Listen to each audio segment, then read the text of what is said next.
आज हम लोगों का टॉपिक है effect of temperature on resistivity. Effect of temperature on resistivity, प्रतिरोधकता पर ताप का प्रभाव। हम ये देखना चाहते हैं कि किसी मटेरियल का अगर हम टेम्परेचर इंक्रीज करते हैं तो उसकी रेसिस्टिविटी पर क्या इफेक्ट आता है। टेम्परेचर इंक्रीज करने से रेसिस्टिविटी बढ़ती है, घटती है या कोई इफेक्ट नहीं पड़ता। तो हमने इसको स्टडी किया, टेम्परेचर इंक्रीज कर करके हमने देखा and we found that the different materials show different behaviour. अलग अलग मटेरियल्स अलग अलग तरह का बिहेवियर शो करते हैं। इसी को हमें आज स्टडी करना है। तो हम ने सारे मटेरियल्स को एक कैटेगराइजेशन किया और वन बाय वन हम देखते जाएंगे कि हर मटेरियल पे टेम्परेचर का क्या इफेक्ट आएगा। ठीक है, सबसे पहले हम जो मटेरियल यूज करेंगे दैट विल बी मेटल्स, धातुएं। सबसे पहले हम ये देखना चाहते हैं कि जो धातुएं हैं उन पर टेम्परेचर का क्या इफेक्ट आएगा। तो हमने देखा कि धातुओं का अगर हम ताप बढ़ाते हैं तो उनका जो रेसिस्टिविटी होती है, उनकी प्रतिरोधकता, उनका जो प्रतिरोध होता है वो बढ़ जाता है। तो मुझे क्या मिला, रिजल्ट मुझे मिला ताप बढ़ाने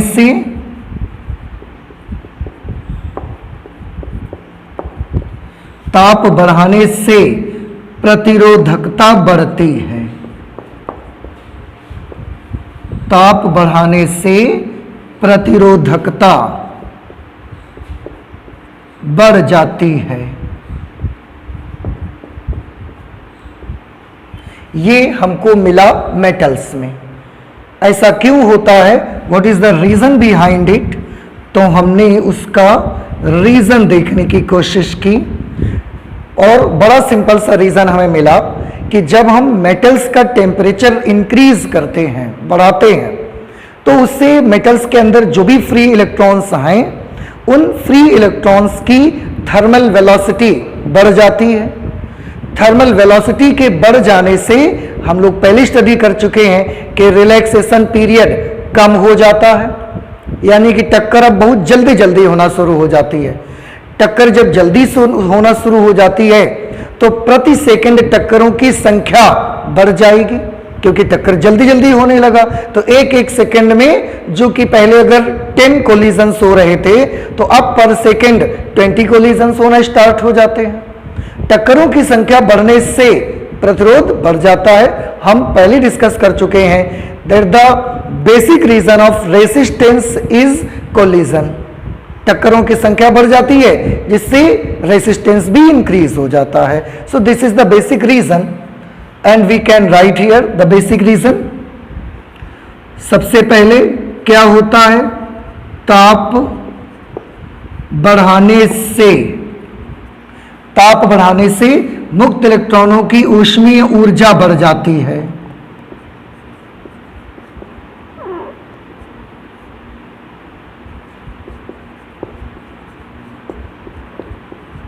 ताप बढ़ाने से मुक्त इलेक्ट्रॉनों की ऊष्मीय ऊर्जा बढ़ जाती है।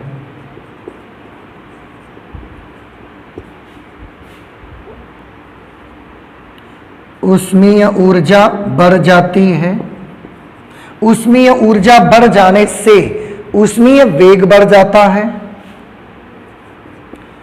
मुक्त इलेक्ट्रॉनों का ऊष्मीय वेग बढ़ जाता है। ऊष्मीय वेग बढ़ने से श्रांति काल घट जाता है, रिलैक्सेशन पीरियड।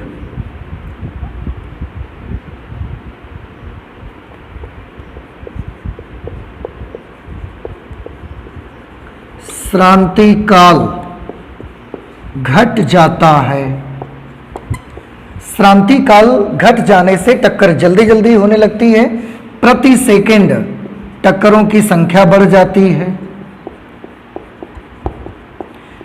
प्रति सेकंड टक्करों की संख्या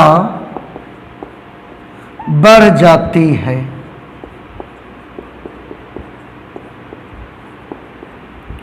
प्रति सेकंड टक्करों की संख्या बढ़ जाती है और टक्करों की संख्या बढ़ने से रेजिस्टेंस बढ़ जाता है, अतः प्रतिरोधकता बढ़ जाती है। प्रतिरोधकता बढ़ जाती है। तो रीजन क्या है? टेम्परेचर इंक्रीज होने से फ्री इलेक्ट्रॉन्स की थर्मल एनर्जी बढ़ती है, उनकी थर्मल वेलोसिटी बढ़ती है, थर्मल वेलोसिटी बढ़ने से रिलैक्सेशन पीरियड डिक्रीज हो जाता है, जिसकी वजह से पर सेकंड नंबर ऑफ कोलिजन्स बढ़ जाते हैं, एक एक सेकंड में ज्यादा कोलिजन्स होते हैं और collision is the basic reason of resistivity, तो रेसिस्टिविटी भी बढ़ जाती है। अब ये जो रेसिस्टेंस बढ़ जाता है, इसके लिए ना हमने एक क्वांटिटी बनाई, उस क्वांटिटी का हमने नाम रखा थर्मल कोएफिशिएंट ऑफ रेसिस्टिविटी या थर्मल कोएफिशिएंट ऑफ रेसिस्टेंस। तो हम इसको पढ़ना चाहते हैं, थर्मल कोएफिशिएंट ऑफ रेसिस्टेंस और थर्मल कोएफिशिएंट ऑफ रेसिस्टिविटी।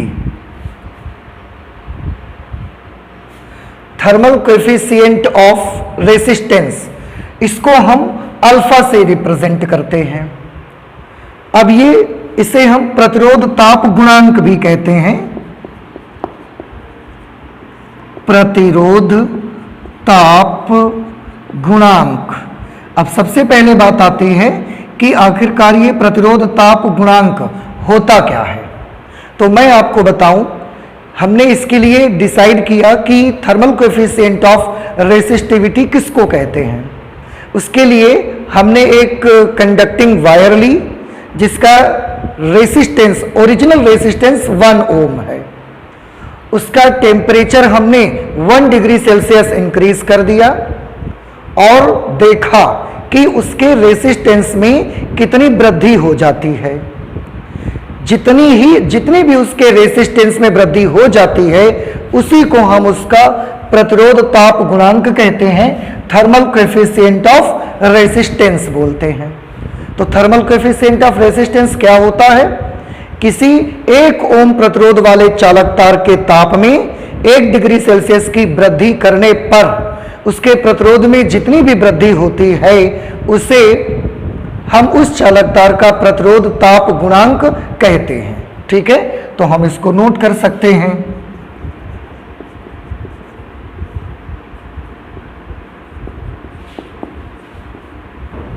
किसी 1 ओम प्रतिरोध वाले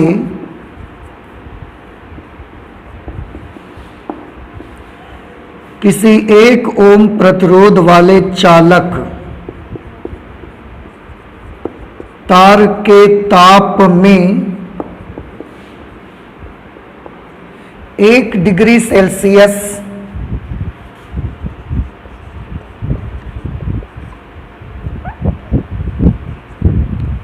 की वृद्धि करने से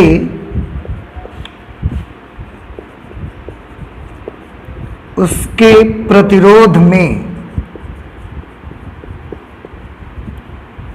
जितनी वृद्धि होती है, उसके प्रतिरोध में जितनी वृद्धि होती है,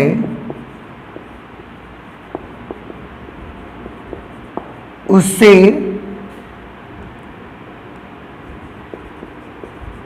उसका या उस पदार्थ का प्रतिरोध ताप गुणांक कहते हैं। प्रतिरोध ताप गुणांक कहा जाता है।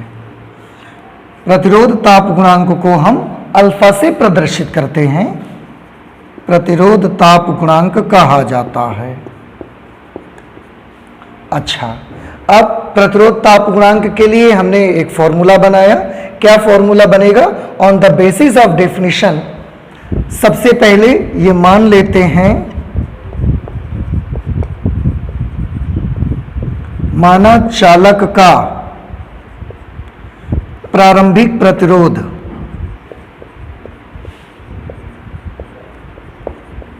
हमने मान लिया कि जो भी कंडक्टर हमने लिया उसका जो इनिशियल रेजिस्टेंस है वो R है। माना चालक का ताप वृद्धि, चालक का ताप हमने बढ़ाया delta T degree Celsius. Okay, माना चालक का अंतिम प्रतिरोध, जब हमने ताप बढ़ाया तो उसकी प्रतिरोधकता बढ़ गई, उसका प्रतिरोध बढ़ गया और उसका फाइनल जो रेसिस्टेंस है वो R हो गया। प्रारंभिक प्रतिरोध हम R ओरिजिनल मान लेते हैं। ठीक है, थोड़ा सा आप ध्यान से देखिए। चालक का प्रारंभिक प्रतिरोध हमने R0 माना, RO ओरिजिनल रेसिस्टेंस, ताप में वृद्धि डेल्टा T डिग्री सेल्सियस किया, अंतिम प्रतिरोध कैपिटल R है। तो ऐसी सिचुएशन पे ये जो प्रतिरोध में वृद्धि होगी वो कितनी होगी? आप खुद बता सकते हैं मुझे कि प्रतिरोध में वृद्धि कितनी होगी। पहले R0 था, अब R है, तो प्रतिरोध में वृद्धि कितनी हुई? प्रतिरोध में वृद्धि हुई R माइनस R0, टोटल इतनी वृद्धि हुई। लेकिन मैं एक चीज और आपसे पूछना चाहता हूं कि ये प्रतिरोध में जो वृद्धि हुई है उसके लिए ओरिजिनल प्रतिरोध कितना था? कितने प्रतिरोध में यह वृद्धि हुई है? तो आंसर है उसके लिए ओरिजिनल प्रतिरोध था R0 ओम। R0 ओम जब ओरिजिनल प्रतिरोध है तो प्रतिरोध में वृद्धि इतनी आई है। तो 1 ओम प्रारंभिक प्रतिरोध होने पर वृद्धि कितनी आती? उसके लिए आपको क्या करना पड़ेगा? R0 से डिवाइड करना पड़ेगा। आप इसे यूनिटरी मेथड से यूज कर सकते हैं। R0 प्रारंभिक प्रतिरोध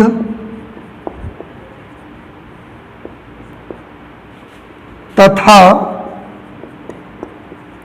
डेल्टा T डिग्री सेल्सियस ताप वृद्धि होने पर प्रतिरोध में वृद्धि, प्रतिरोध में वृद्धि हमने कितनी काउंट की? R minus R0। प्रारंभिक प्रतिरोध R0 है, ताप में हमने डेल्टा T डिग्री सेल्सियस का इंक्रीज किया तो प्रतिरोध में वृद्धि कितनी हो गई? R minus R0। अब अगर मैं आपसे यहां पर पूछूं कि 1 ओम प्रारंभिक प्रतिरोध तथा 1 डिग्री सेल्सियस ताप वृद्धि होने पर प्रतिरोध में कितनी वृद्धि होगी, तो आप क्या बताएंगे? हमने इसको भी 1 ओम कर लिया, इसको भी 1 ओम कर लिया, और ये यूनिटरी मेथड है आपका, जिसे आप हिंदी में ऐकिक नियम बोलते थे कि अगर 10 पेंसिल का मूल्य है 20 रुपया तो 1 पेंसिल का मूल्य कितना होगा? 1 का जब हम फाइंड करते हैं तो क्या करना पड़ता है? भाग देना पड़ता है। सिमिलरली 1 ओम प्रारंभिक प्रतिरोध का ताप 1 डिग्री सेल्सियस बढ़ाने पर प्रतिरोध में कितनी वृद्धि आएगी? तो उसके लिए मुझे क्या करना पड़ेगा? ये upon R0 into delta T, दोनों ही को तो 1 किया गया है तो दोनों ही डिवाइड में आ जाएंगे। और अब आप सोचिए थोड़ा सा, ये क्या है? ये है 1 ओम प्रारंभिक प्रतिरोध वाले चालक तार का ताप 1 डिग्री सेल्सियस बढ़ाने पर उसके प्रतिरोध में होने वाली वृद्धि। और डेफिनेशन से देखिए, 1 ओम प्रतिरोध वाले चालक तार के ताप में 1 डिग्री सेल्सियस वृद्धि करने पर प्रतिरोध में जितनी वृद्धि होती है उसे उस पदार्थ का प्रतिरोध ताप गुणांक कहा जाता है। इसका मतलब कि यही प्रतिरोध ताप गुणांक है और इसी को हम अल्फा से रिप्रेजेंट करते हैं। तो अल्फा का फॉर्मूला क्या मिला मुझे? Therefore alpha will be R minus R0 upon R0 into delta T. This is the formula for thermal coefficient of resistivity or thermal coefficient of resistance. Okay? इसमें हम चाहें तो अल्फा का यूनिट बना सकते हैं। तो तो बना लेते हैं प्रतिरोध ताप गुणांक का मात्रक, यूनिट ऑफ अल्फा। अल्फा का यूनिट क्या होगा, थोड़ा ध्यान से देखिए। रेसिस्टेंस ये भी है, रेसिस्टेंस ये भी है, रेसिस्टेंस ये भी है, और ये है टेम्परेचर में इंक्रीज। अब आप बताइए, रेसिस्टेंस का यूनिट ओम, ये भी रेसिस्टेंस, इसका भी यूनिट ओम, तो ओम माइनस ओम क्या होगा, क्या बचेगा यहां पर, ओम माइनस ओम, क्या ये 0 हो जाएगा या कुछ और बचेगा। देखिए मैं आपको समझाता हूं, थोड़ा ध्यान से आप समझिएगा इसको। अगर कहीं पर भी लिखा है 10x माइनस 7x, तो वैल्यू क्या बचती है, वैल्यू आती है 3x। सभी बच्चों ने देखा है, तो ध्यान दीजिए, ये है नंबर, ये यूनिट, ये नंबर, ये यूनिट, तो ये नंबर और ये यूनिट। आप देखिए माइनस करने पर माइनस हुआ क्या, नंबर माइनस हुआ कि यूनिट माइनस हुआ, नंबर माइनस हुआ है। 10 माइनस 7 3 हो गया, x में से x माइनस होकर 0 तो नहीं आया ना, तो यूनिट माइनस नहीं होता। जैसे अगर मैं आपको बोल दूं 10 मीटर माइनस 7 मीटर कितना आएगा, तो आप केवल 3 तो नहीं लिखते हो ना, 3 के साथ मीटर लिखते हो। तो आपको एक चीज हमेशा याद रखनी है कि नंबर में नंबर माइनस होता है, यूनिट में यूनिट कभी माइनस नहीं होती। यूनिट में यूनिट माइनस करने से भी यूनिट ही मिलता है आपको। तो ये याद रखें कि ओम माइनस ओम करने से, अब आप समझ में आ गया क्या बचेगा, ओम माइनस ओम करने से 0 नहीं बचेगा, ओम बचेगा। तो इसका यूनिट ऊपर तो हो गया ओम, ओरिजिनल रेसिस्टेंस का यूनिट भी ohm, delta T increase in temperature degree centigrade, ठीक है। अब इसे सॉल्व कर लेंगे तो ओम से ओम कैंसिल हो गया, इस तरह से इसका यूनिट आ गया पर डिग्री सेल्सियस, प्रति डिग्री सेल्सियस इसका यूनिट आएगा। या अगर आप केल्विन में टेम्परेचर को इंक्रीज कर रहे हैं तो पर केल्विन भी आ सकता है, और पर केल्विन भी आ सकता है अगर आप टेम्परेचर को केल्विन में इंक्रीज कर रहे हैं तो।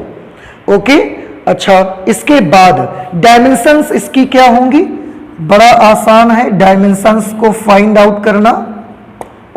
डायमेंशंस के लिए बेटा आप ध्यान से देखें, ये तो कैंसिल हो चुका है, 1 अपॉन डिग्री सेल्सियस बचा है। डिग्री सेल्सियस का डायमेंशन क्या होगी, तो टेम्परेचर के डायमेंशन के लिए हम लोग सिंबल थीटा यूज करते हैं, इसलिए अगर हम 1 अपॉन थीटा यूज करेंगे तो इसकी डायमेंशन आएगी थीटा माइनस 1। डायमेंशन के लिए हम k भी यूज करते हैं, तो k माइनस 1 भी इसका डायमेंशन आ सकता है। या अगर टेम्परेचर के बेसिस पर यूज करें, टेम्परेचर का t यूज करें तो t माइनस 1 भी इसकी डायमेंशन आएगी। लेकिन एक प्रॉब्लम होगा कि t हमने टाइम के लिए रिजर्व कर रखा है, इसलिए आप थीटा माइनस 1 लिखिए, but you should always remember that the theta is the dimension of temperature, so this will be the dimension. okay, अच्छा, तो ये हमने प्रतिरोध ताप गुणांक के बारे में पढ़ा, उसका ही यूनिट पढ़ लिया। अब इसमें एक चीज और कि बुक्स में या जो आपको टीचर्स पढ़ाते हैं वो बुक्स में भी फॉर्मूला इसी को थोड़ा सा और मॉडिफाई करके लिखते हैं। क्यों, क्योंकि हम तो हमेशा जो भी ओरिजिनल रेजिस्टेंस होता है उसका टेम्परेचर जब हम इंक्रीज करते हैं मटेरियल का तो फाइनल रेजिस्टेंस आर आता है। तो हम तो हमेशा यही सोचते हैं कि अगर ओरिजिनल रेजिस्टेंस ये था और इतना टेम्परेचर हमने इंक्रीज किया तो फाइनल रेजिस्टेंस क्या होगा, हम हमेशा आर के बारे में सोचते हैं। तो हम चाहें तो सॉल्व करके यहां से आर की वैल्यू निकाल सकते हैं, और वो फॉर्मूला बहुत ही अच्छा फॉर्मूला है और आपकी बुक्स में भी वही फॉर्मूला लिखा होता है, तो हम वहां बना के वो फॉर्मूला लिख देते हैं यहां से। इसे सॉल्व करके आर की वैल्यू आप निकाल लीजिए। तो अल्फा की वैल्यू कितनी है, R minus R naught upon R naught into delta T. आप इसके नीचे 1 मान के क्रॉस मल्टीप्लाई करेंगे, इसको 1 से मल्टीप्लाई करेंगे, R minus R naught is equal to alpha into R naught into delta T. इसको हम उधर भेज देते हैं तो ये उस तरफ जाके प्लस हो जाएगा R naught plus alpha into R naught into delta T. Okay, अब इसे आप और थोड़ा सा सॉल्व कर लें। r is equal to R naught, we can take common R naught, यहां पर बचेगा 1 plus alpha into delta T. इस तरह से ये रेसिस्टेंस का फॉर्मूला आ गया। मैं फिर से एक बार सिंबल्स क्लियर कर दूं। R naught is the resistance before increasing temperature, ताप बढ़ाने से पहले ओरिजिनल रेसिस्टेंस है। ये ताप बढ़ाने के बाद का प्रतिरोध है। Alpha thermal coefficient of resistance है and delta T is the increase in temperature जो कि आपने बढ़ाया हुआ है। तो ये मेटल्स के बारे में, मेटल्स में फिर से उसका रिजल्ट क्या था? मेटल्स का रिजल्ट ये है कि जब हम ताप बढ़ाते हैं तो उनकी प्रतिरोधकता या उनका प्रतिरोध इंक्रीज हो जाता है। उसका रीजन भी देखा, उससे एक क्वांटिटी भी हमने बनाई, उस क्वांटिटी को भी आपने स्टडी किया। उसके एक ये फॉर्मूला अल्फा का भी है, अल्फा का यूनिट डायमेंशंस, और टेम्परेचर डेल्टा टी इंक्रीज कर देने के बाद जो प्रतिरोध है उसका फॉर्मूला भी हमने देख लिया। ठीक है, सिंबल्स आपके सामने लिखे हुए हैं। तो अब हम चलते हैं अपने नेक्स्ट मटेरियल को लेते हैं, नेक्स्ट पदार्थ लेते हैं। जैसा अभी हमने मेटल्स के लिए देखा कि मेटल्स में ये सब होता है। अब हम पढ़ते हैं नेक्स्ट मटेरियल लेते हैं जिसे हम बोलते हैं एलॉय, और देखते हैं कि एलॉय का जब हम टेम्परेचर इंक्रीज करते हैं तो उसकी रेसिस्टिविटी, उसके रेसिस्टेंस पर क्या इफेक्ट पड़ता है। अब हम ये स्टडी करना चाहते हैं। नंबर 2 एलॉयज के बारे में स्टडी करेंगे कि एलॉयज का टेम्परेचर जब हम बढ़ाते हैं तो उसकी रेसिस्टिविटी पे क्या फर्क पड़ता है। एलॉयज क्या होती हैं? एलॉयज होती हैं मिश्र धातुएं।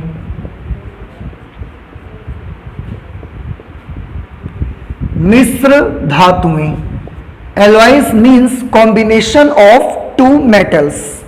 These are the combination of two metals. दो धातुओं का कॉम्बिनेशन होती है ये, combination of two metals. Okay, अब इनका टेम्परेचर इंक्रीज करने से रेसिस्टिविटी पर या रेसिस्टेंस पर क्या इफेक्ट पड़ता है। सबसे पहले मैं आपको बताना चाहूंगा कि जो एलॉयज होती हैं, जो मिश्र धातुएं होती हैं, इनका प्रतिरोध ताप गुणांक बहुत कम होता है, लगभग नगण्य के बराबर होता है। इतना प्रतिरोध ताप गुणांक कम होने की वजह से ही जब हम इनका ताप बढ़ाते हैं तो इनके प्रतिरोधकता में कोई खास वृद्धि नहीं होती है, लेकिन वो वृद्धि बिल्कुल न के बराबर होती है कि हम उसको समझ भी नहीं पाते हैं। अब होती क्यों है? क्योंकि है तो आखिरकार ये मेटल्स ही तो इनमें लगी हुई हैं, और मेटल्स का रिजल्ट क्या था कि ताप बढ़ाओ रेसिस्टिविटी बढ़ जाती थी। तो ताप बढ़ाने से रेसिस्टिविटी बढ़ती है, लेकिन रेसिस्टिविटी में वृद्धि इतनी कम होती है कि वो वृद्धि नेग्लिजिबल होती है। इसलिए हम ये कह सकते हैं कि ताप बढ़ाने से एलॉयज की रेजिस्टिविटी में कोई परिवर्तन नहीं आता, कह सकते हैं। अदरवाइज वृद्धि होती है, ना के बराबर वृद्धि होती है।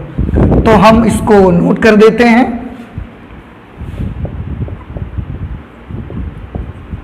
इनका प्रतिरोध ताप गुणांक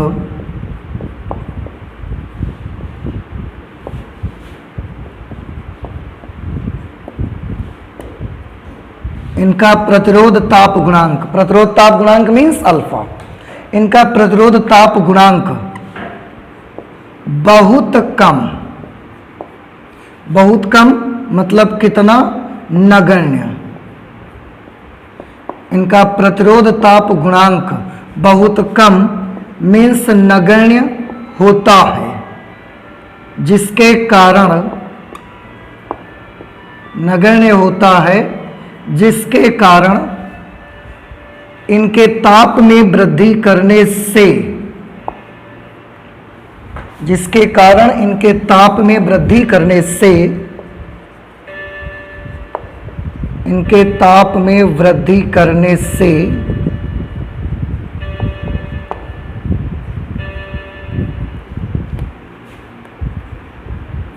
इनके ताप में वृद्धि करने से इनकी प्रतिरोधकता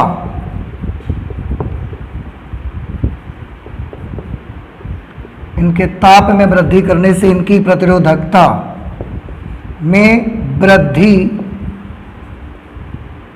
बहुत कम, और बहुत कम कितनी, नगण्य होती है। अतः हम कह सकते हैं, अतः हम कह सकते हैं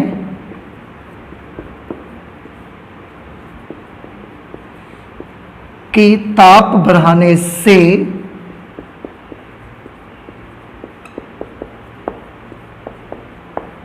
मिश्र धातुओं की प्रतिरोधकता पर कोई प्रभाव नहीं पड़ता। ताप बढ़ाने से मिश्र धातुओं की प्रतिरोधकता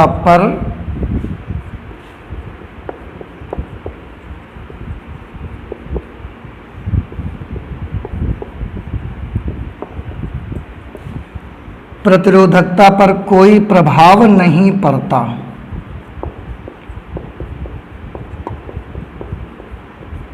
ठीक है। अब इसी पर बेस्ड एग्जामिनेशन में या कभी कभी एग्जामिनर आपसे क्वेश्चन भी पूछते हैं। आपको दो मटेरियल बताएंगे और पूछेंगे कि किसका प्रतिरोध ताप गुणांक कम है और किसका प्रतिरोध ताप गुणांक ज्यादा है।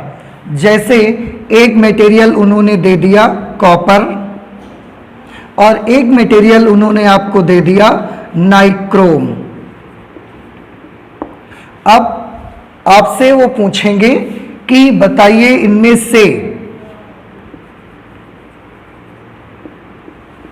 से किसका प्रतिरोध ताप गुणांक कम है और किसका प्रतिरोध ताप गुणांक ज्यादा है।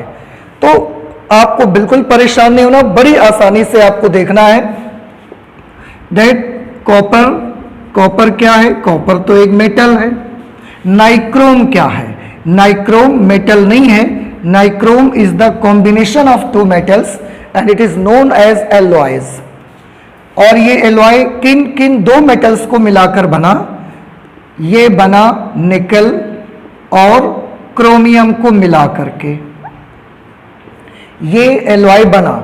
अब जब आप इतना समझ गए तो अभी अभी हमने लिखा है कि जो एलॉयज होते हैं इनका प्रतिरोध ताप गुणांक नगण्य होता है, नेग्लिजिबल होता है। तो एक मेटल है और एक एलॉय है। अब आप समझ गए किसका अल्फा कम है किसका अल्फा ज्यादा है। मेटल्स का अल्फा जो होगा वो ज्यादा होगा, लेकिन एलॉयज का जो अल्फा होगा वो कैसा होगा, नगण्य। तो आपका जवाब क्या होगा कि किसका अल्फा कम और किसका अल्फा ज्यादा होगा, एलॉयज। नाइक्रोम का अल्फा कम होगा, कॉपर का अल्फा ज्यादा होगा। इस तरीके से क्वेश्चन पूछे जाते हैं। इस पर और भी एक चीज आती है आपकी, मैं आपको बताऊं कि हमारी लेबोरेटरी में जितने भी स्टैंडर्ड रेसिस्टेंस बनाए जाते हैं, जितने मानक प्रतिरोध बनाए जाते हैं, वो सब के सब एलॉयज से ही बनाए जाते हैं। सबके सब एलॉयज से क्यों बनाए जाते हैं, उसके पीछे का सीक्रेट है। क्योंकि एलॉयज का ताप बढ़ने से प्रतिरोध पर कोई प्रभाव नहीं पड़ता। यही रीजन है कि हम सारे के सारे स्टैंडर्ड रेसिस्टेंस एलॉयज के ही बनाते हैं। अब मैं आपको बताता हूं क्यों, थोड़ा ध्यान से देखिए। हमने लैब में बाई चांस हमने एक कंडक्टर लिया, एक रेसिस्टेंस वायर लिया और हम उसका रेसिस्टेंस ज्ञात कर रहे हैं, हम उसका प्रतिरोध निकालना चाहते हैं। अब अगर ये मेटल का होगा, अगर ये कॉपर का होगा, एल्यूमिनियम का होगा, ये किसी धातु का बना होगा, तो जब हम लेबोरेटरी में इसका प्रतिरोध ज्ञात करने जाएंगे तो शुरू में बाई चांस इसका प्रतिरोध है 10 ओम एज एग्जाम्पल, कि स्टार्टिंग में इसका प्रतिरोध 10 ओम है।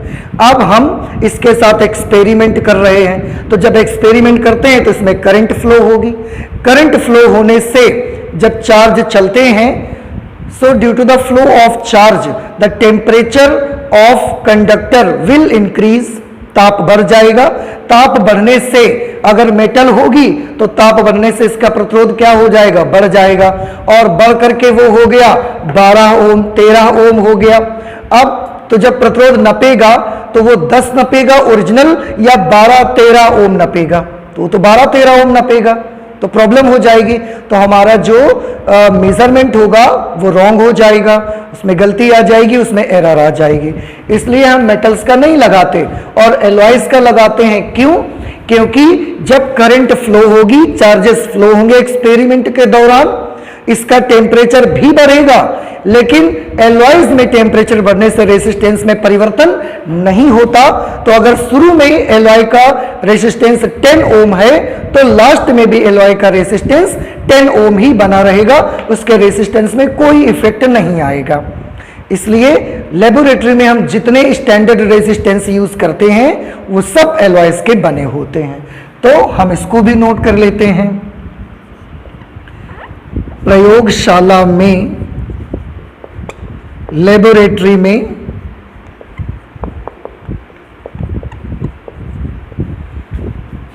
सभी मानक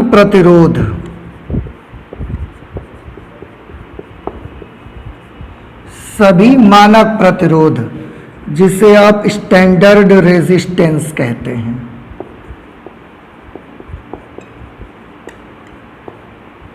स्टैंडर्ड रेजिस्टेंस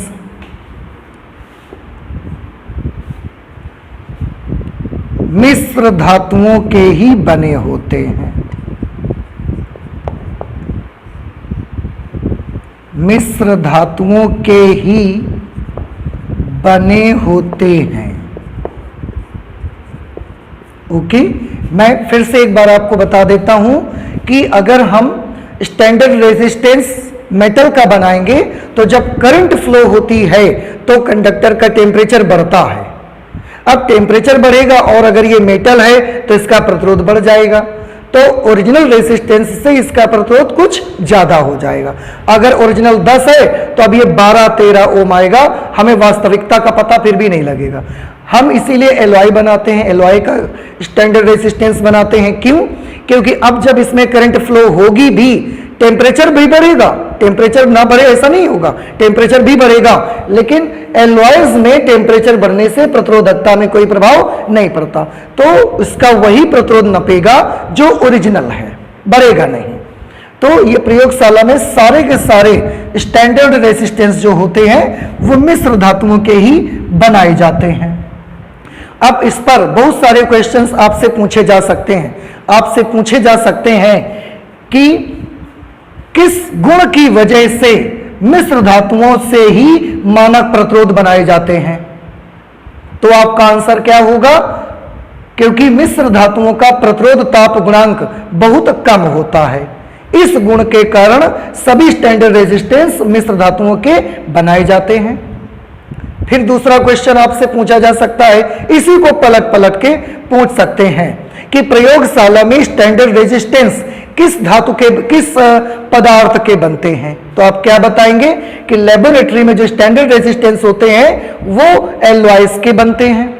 ठीक है, तो एक ही क्वेश्चन को घुमा फिरा के कई तरह से वो आपसे पूछ सकते हैं। ठीक है, so these are the alloys. और एलॉयज में क्या होता है, तो एलॉयज का टेम्परेचर जब हम इंक्रीज करते हैं तो इससे उनकी प्रतिरोधकता पर, इससे उनकी रेसिस्टिविटी पर कोई इफेक्ट नहीं पड़ता, क्योंकि उनका जो थर्मल कोएफिशिएंट ऑफ रेसिस्टिविटी होती है वो नेग्लिजिबल होता है। तो अब हम और आगे चलते हैं और चलते हैं नेक्स्ट अपने थर्ड पॉइंट पे। थर्ड मटेरियल यहां पर हम लेते हैं और थर्ड मटेरियल हम लेंगे, हम ले लेते हैं इलेक्ट्रोलाइट्स।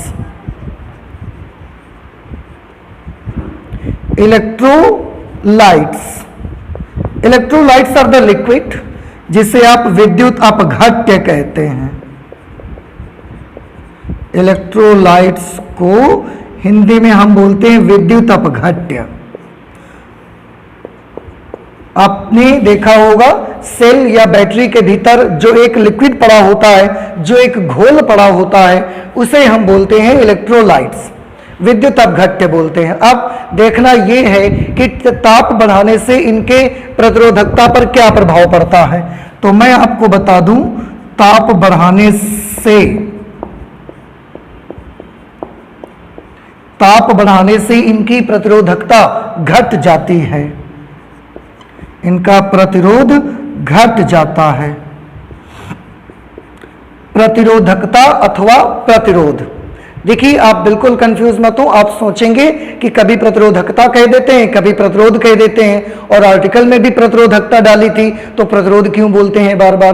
तो बेटा मैं आपको पहले भी बता चुका हूं, प्रतिरोधकता प्रतिरोध का ही एक पार्ट है, इसलिए जो रिजल्ट प्रतिरोधकता का निकलेगा वही रिजल्ट प्रतिरोध का होगा। आपको से कोई प्रॉब्लम नहीं है, कुछ भी आपको चिंता नहीं करनी। तो ताप बढ़ाने से इलेक्ट्रोलाइट्स की प्रतिरोधकता जो होती है वो घट जाती है। अब ऐसा क्यों होता है, अब उसका रीजन हम जानना चाहते हैं कि आखिरकार what is the reason behind this event, इसके पीछे क्या सीक्रेट है। तो मैं आपको बताता हूं, आप सभी बच्चे ध्यान से सुनिएगा, क्योंकि इलेक्ट्रोलाइट्स क्या होते हैं। इलेक्ट्रोलाइट्स तो लिक्विड्स होते हैं, केमिकल्स के घोल होते हैं। अगर ये केमिकल्स के घोल हैं तो जब हम इनको गर्म करते हैं, इनका टेम्परेचर बढ़ाते हैं, तो इनके अंदर बहुत सारे चेंजेस आते हैं। लेकिन उन सारे चेंजेस में एक चेंज जो सबसे प्रोमिनेंट होता है, जो सबसे ज्यादा प्रभावशाली परिवर्तन होता है, वो है कि घोल पतला हो जाता है। गर्म करने से जो इलेक्ट्रोलाइट्स यानी कि विद्युत अपघट्ट का घोल है वो पतला हो जाता है। अब घोल पतला होने से क्या होगा, मैं आपको एग्जांपल देता हूं, आप ध्यान से सुनिएगा। अगर हमने दो मीडियम लिए हुए हैं, एक एयर और एक वाटर, तो अब आप मुझे बताइए, मैं आपसे बोलूंगा कि एयर में आप तेजी से हाथ को यहां से यहां तक ले जाइए, और फिर वाटर में भी हाथ डालिएगा, उसको भी यहां से यहां तक ले जाइएगा। तो एयर में भी आप हाथ यहां से यहां ले गए, और फिर वाटर हमने रखा, वाटर में आपने हाथ डाला, उसको भी यहां से यहां तक ले गए। अब आप मुझे बताइए कि इसमें आप अपने हाथ को ज्यादा तेजी से चला सकते हैं। Obviously your answer is in air. Okay, अब मैं मीडियम थोड़ा चेंज कर लेता हूं, एक वाटर रखते हैं और दूसरा शहद कर लेते हैं। शहद, हनी, सब जानते हैं। अब मैंने एक बर्तन में वाटर लिया और एक दूसरे बर्तन में मैंने शहद ले लिया। अब आप मुझे बताइए, वाटर में भी आपको हाथ डाल के ऐसे यहां तक लाना है, शहद में भी हाथ डाल के आपको यहां तक लाना है। किसमें आप ज्यादा तेजी से अपने हाथ को चला सकते हैं? फिर से आपका जवाब होगा वाटर। शहद में नहीं हम इतना चला सकते, क्यों? क्योंकि शहद पानी के अपेक्षा ज्यादा गाढ़ा होता है और पानी शहद के अपेक्षा पतला होता है, इसलिए पानी में हाथ को चलाना ज्यादा इजी है। अब इसके बारे में समझिए। इसी वजह से जब हम विद्युत अपघट्ट का ताप बढ़ाते हैं तो विद्युत अपघट्ट का घोल कैसा हो जाता है? पतला हो जाता है। और विद्युत अपघट्ट के अंदर चार्ज कैरियर कौन होते हैं? आपने पढ़ा है कि विद्युत अपघट्ट के अंदर चार्ज कैरियर होते हैं एनोयंस एंड कैटोयंस। तो जब घोल पतला हो जाता है तो उन चार्ज कैरियर्स को एक स्थान से दूसरे स्थान तक चलने में बहुत आसानी हो जाती है। चलने में आसानी हो जाती है, इसका मतलब है उनमें कम रेसिस्टेंस लगता है, अवरोध कम लगता है। अगर अवरोध कम लगता है इसका मतलब प्रतिरोधकता क्या हो गई है? उनकी कम हो गई है, तभी तो कम रेसिस्टेंस लग रहा है उनके रास्ते पर। ठीक है, तो ये रीजन है उनका। क्या रीजन होता है मैं यहां पर लिखता हूं, इसके रीजन को आप सभी समझ भी गए होंगे। रीजन, विद्युत अपघट्ट का ताप बढ़ाने से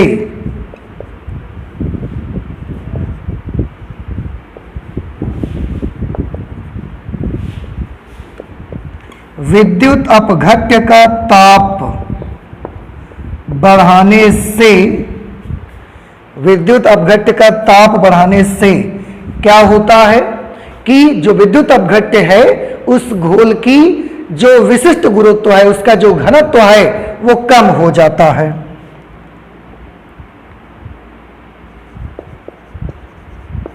उसका घनत्व, जिसे आप विशिष्ट गुरुत्व भी कहते हैं, विशिष्ट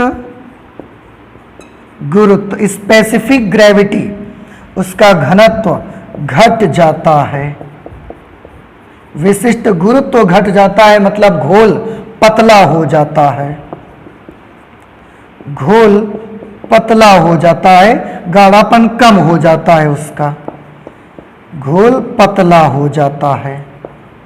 घोल पतला हो जाने से क्या होगा? आयनों को घोल में चलने में आसानी होती है,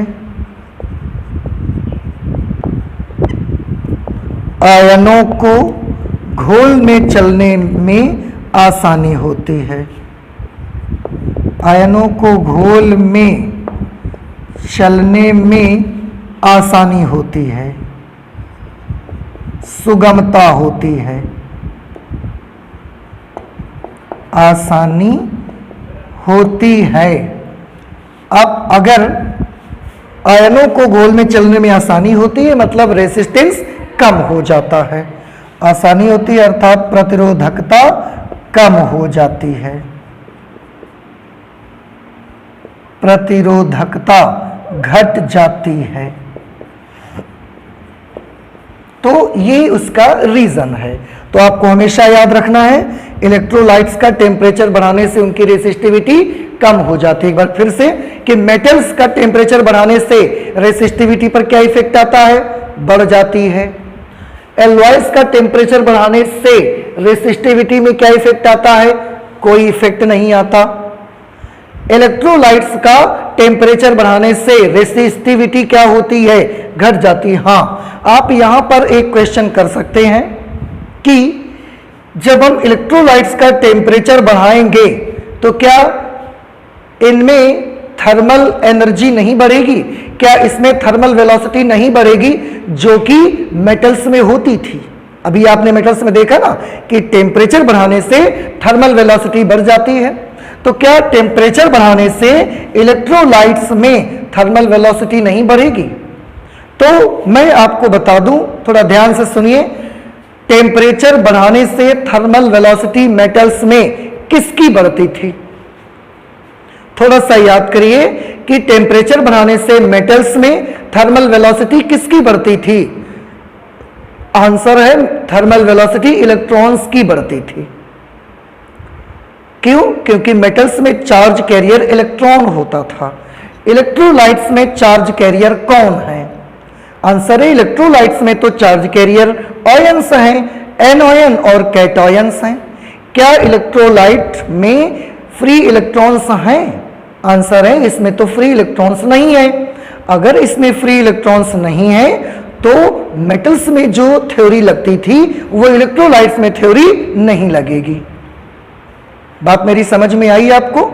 कि आप जो क्वेश्चन आपने सोच सकते हैं कि टेम्परेचर बढ़ाने से क्या यहां थर्मल वेलोसिटी नहीं बढ़ेगी, तो मैंने उसका जवाब आपको बताया कि थर्मल वेलोसिटी बढ़ती किसकी थी?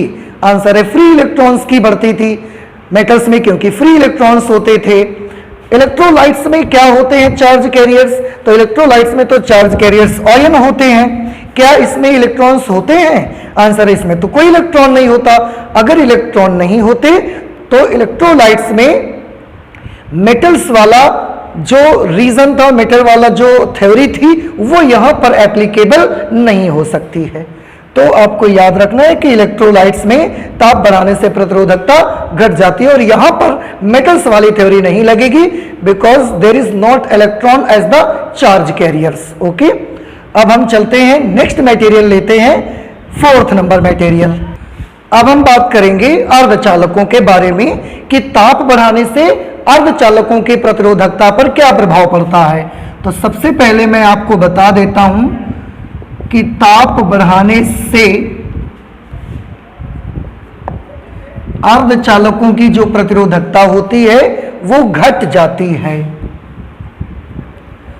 प्रतिरोधकता घट जाती है। आप प्रतिरोधकता कहें, प्रतिरोध कहें, एक ही बात है। प्रतिरोधकता घट जाती है। तो प्रतिरोधकता और प्रतिरोध में थोड़ा थोड़ा सा डिफरेंस है केवल, otherwise both are the same. तो सेमीकंडक्टर्स अर्धचालकों का ताप बढ़ाने से उनकी प्रतिरोधकता घट जाया करती है। अब आप सोचेंगे कि ताप बढ़ाने से अर्धचालकों की प्रतिरोधकता कैसे घट जाती है, जबकि ये तो इलेक्ट्रोलाइट भी नहीं है, ये तो लिक्विड्स भी नहीं है। तो इनमें क्या रीजन है आखिरकार इसके घटने का? तो हम इसके रीजन को ढूंढते हैं कि आखिरकार टेम्परेचर जब हम बढ़ाते हैं तो इनकी रेसिस्टिविटी क्यों घट जाती है, इसका रीजन ढूंढते हैं। उसके लिए मैं आपको याद दिलाता हूं, आप रेसिस्टिविटी का एक फॉर्मूला हमने बनाया था पैरामीटर्स के टर्म्स में। उस फॉर्मूले को जरा याद करिए और बताइए कि क्या फॉर्मूला था। रेसिस्टिविटी का फॉर्मूला, रेसिस्टिविटी रो से रिप्रेजेंट किया था, याद करें। और इसका फॉर्मूला बेटा आया था m/ne² टाउ। ये रेसिस्टिविटी का फॉर्मूला था। Rho is equal to m/ne² tau, ये रेसिस्टिविटी का फॉर्मूला। अब इसी के बेसिस पर हम समझना शुरू करते हैं। मैं सबसे पहले आपको बता दूं, आप टेम्परेचर बढ़ाओ घटाओ, लेकिन m और e को आप टच नहीं कर सकते। m और e को आप कोई परिवर्तन नहीं कर सकते इसमें। क्यों? m is the mass of electron, e is the charge of electron, they are the constants of electrons. और हम कुछ भी करके इलेक्ट्रॉन्स के इन कांस्टेंट्स पर कोई परिवर्तन नहीं कर सकते। अब बात आती है कि जब हम टेम्परेचर इंक्रीज करते हैं तो m और e तो बाहर हो गए, इनमें तो आप कुछ कर ही नहीं सकते। जब आप टेम्परेचर इंक्रीज करते हैं तो इस फॉर्मूले में आई हुई एक क्वांटिटी जो कि रिलैक्सेशन पीरियड है वो घट जाता है। टेम्परेचर बढ़ाने से रिलैक्सेशन पीरियड घट जाता है, आपने पढ़ा हुआ है। रिलैक्सेशन पीरियड के घट जाने से रेसिस्टिविटी का क्या होगा? रेसिस्टिविटी बढ़ जाती है। ठीक है, टेम्परेचर बढ़ाया, रिलैक्सेशन पीरियड घटा और रेसिस्टिविटी बढ़ गई, मान लिया। अब अर्धचालकों में, सेमीकंडक्टर्स में टेम्परेचर बढ़ाने से एक और बहुत ही अच्छा इफेक्ट होता है। एक और भी बहुत अच्छी चीज इसमें होती है कि जब हम इनका टेम्परेचर बढ़ाते हैं तो एक निश्चित ताप के बाद, एक निश्चित टेम्परेचर जैसे ही आता है, उन मटेरियल्स के अंदर जो एटम्स हैं उससे इलेक्ट्रॉन्स का ब्रेक डाउन स्टार्ट हो जाता है। अब मटेरियल्स के भीतर, सेमीकंडक्टर्स के भीतर जैसे ही हमने ताप बढ़ाया, उसके अंदर जितने भी एटम्स थे सब से इलेक्ट्रॉन्स का ब्रेक डाउन स्टार्ट हो गया। सब एटम्स से इलेक्ट्रॉन टूटना स्टार्ट हो गए बड़ी तेजी से। और हमने क्या देखा कि एक क्षण भर में ही उसके अंदर इलेक्ट्रॉन, परमाणुओं से इलेक्ट्रॉन टूट टूट कर क्षण भर के अंदर उसमें इलेक्ट्रॉन्स, मुक्त इलेक्ट्रॉनों की संख्या बहुत ज्यादा बढ़ गई, करोड़ों में, अरबों में बढ़ गई, मिलियंस एंड ट्रिलियंस। जब संख्या इतनी ज्यादा बढ़ गई तो वहां पर क्या बढ़ गया? n की वैल्यू बढ़ गई। अगर n की वैल्यू बढ़ गई तो रो की वैल्यू क्या हो गई? रो की वैल्यू तो कम हो जाएगी।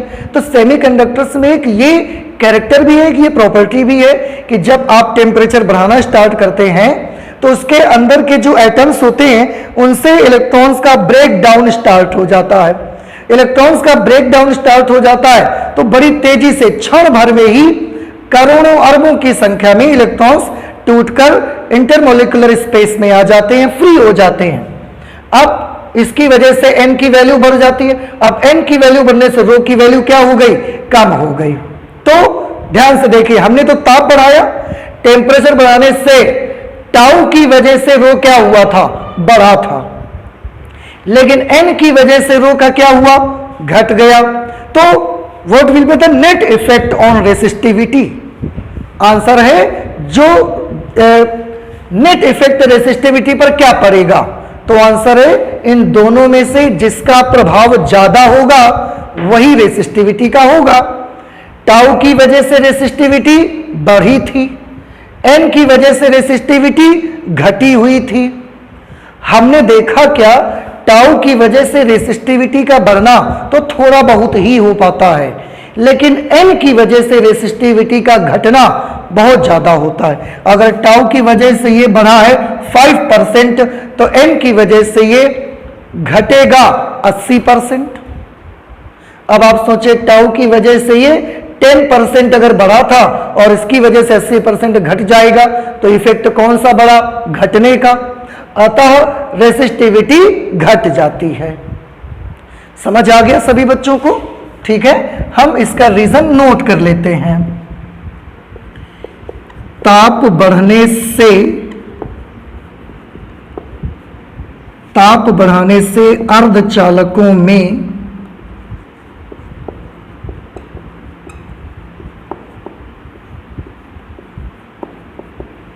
ताप बढ़ाने से अर्धचालकों में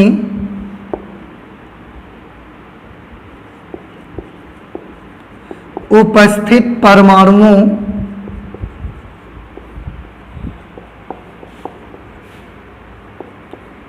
का ब्रेक डाउन, भंजन प्रारंभ हो जाता है। भंजन प्रारंभ हो जाता है, जिससे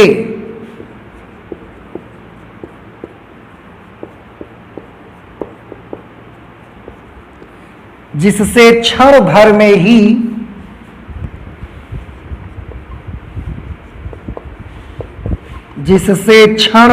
ही अर्धचालकों के अंदर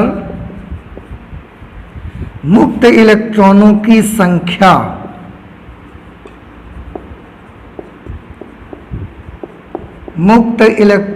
की संख्या पॉपुलेशन बहुत ज्यादा बढ़ जाती है, बहुत अधिक हो जाती है। पॉपुलेशन संख्या, जिसे आप n से रिप्रेजेंट कर रहे हैं, नंबर ऑफ फ्री इलेक्ट्रॉन्स पर मीटर क्यूब, बहुत अधिक हो जाती है। और परिणाम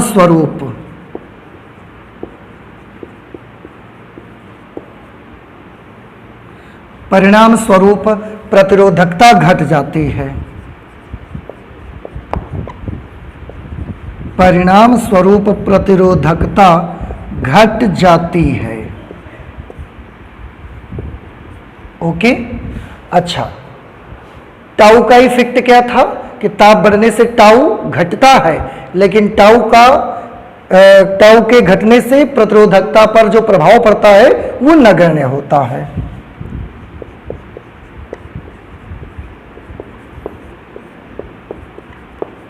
ताप बढ़ाने से श्रांति काल टाउ का मान घटता है। टाउ के घटने से प्रतिरोधकता में जो वृद्धि होती है,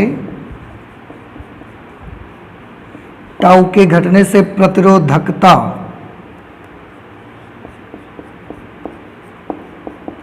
में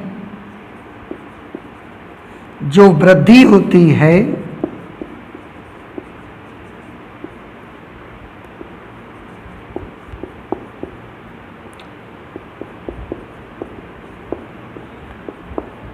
वो नगण्य होती है।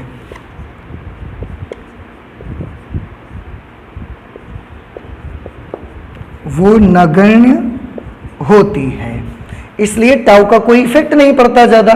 तो सेमीकंडक्टर्स जो होते हैं उनमें ताप बढ़ाने से प्रतिरोधकता घट जाती है। क्यों?